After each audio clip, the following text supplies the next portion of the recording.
琴日去咗超市買食物，咁啊順手買隻冰鮮雞翻嚟啦。今日做個紅葱頭炒雞，咁一隻冰鮮雞啦。呢度有啲紅葱頭啦，咁如果大粒嘅落5、6粒都得噶啦。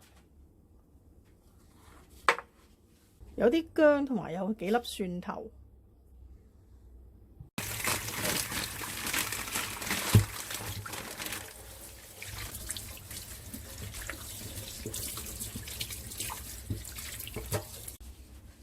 咁因為隻雞呢，我哋都係斬件嘅，所以呢就切咗佢先會洗得乾淨啲。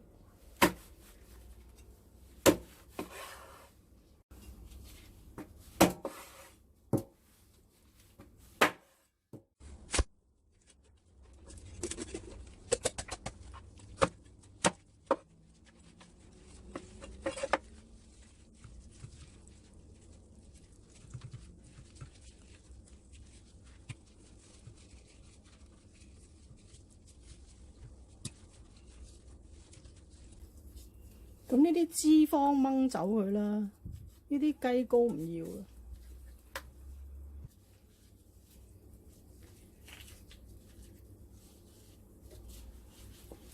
咁除咗掹走啲雞肺咧，喺呢度有一啲咧類似啲內臟嘅嘢，我哋都要挖走佢。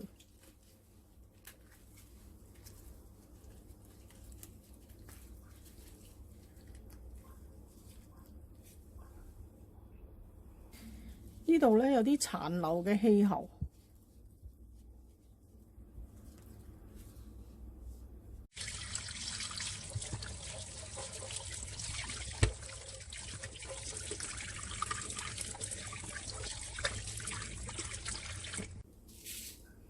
咁為咗徹底洗乾淨隻雞咧，我哋俾2茶匙嘅鹽，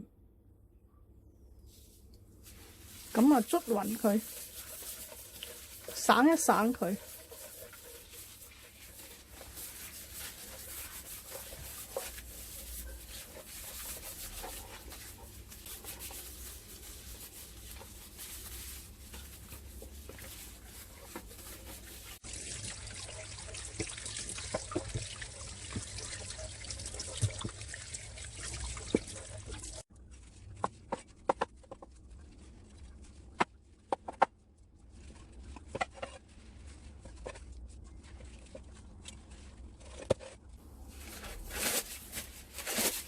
洗乾淨隻雞咧，吸一吸乾啲水。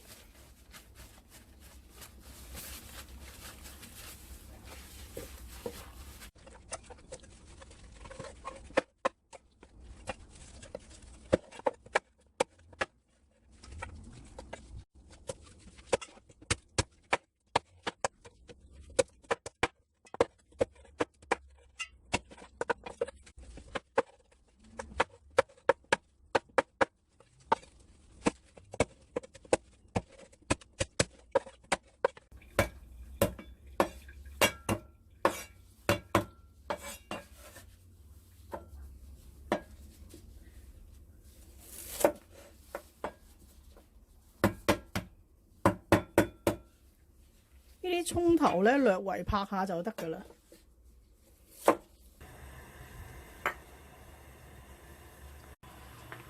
我哋先爆一爆啲蒜頭啦、葱頭同埋薑先。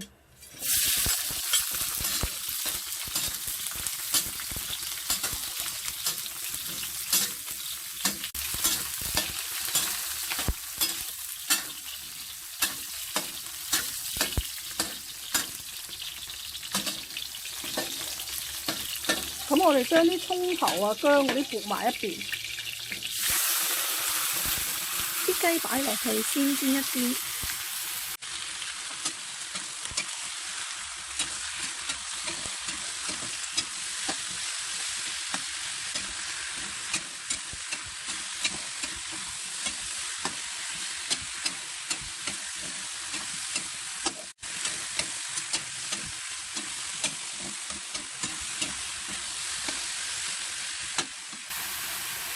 俾100毫升嘅花雕酒，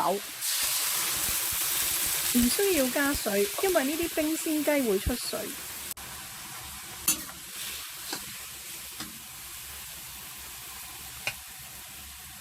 大約1湯匙左右嘅蠔油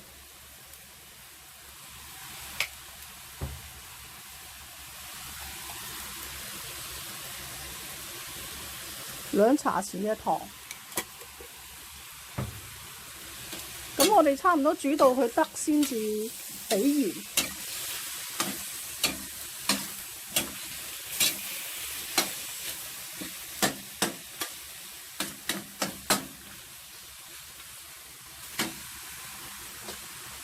轉中小火燜佢大約8分鐘左右。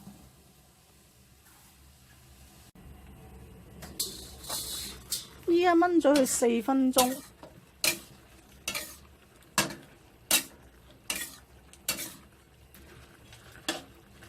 繼續再燜多佢4分鐘。咁期間要留意一下個水分會唔會燶啦。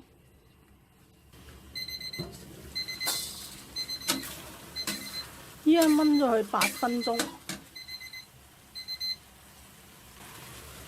如果你見到佢有啲汁咧，你可以開大少少個火，收一收啲汁。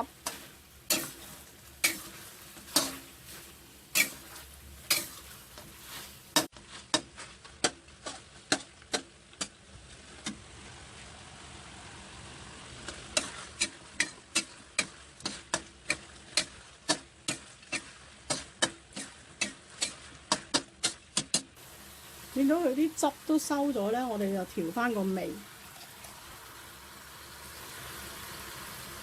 咁俾適量鹽啦，俾少少生抽啦，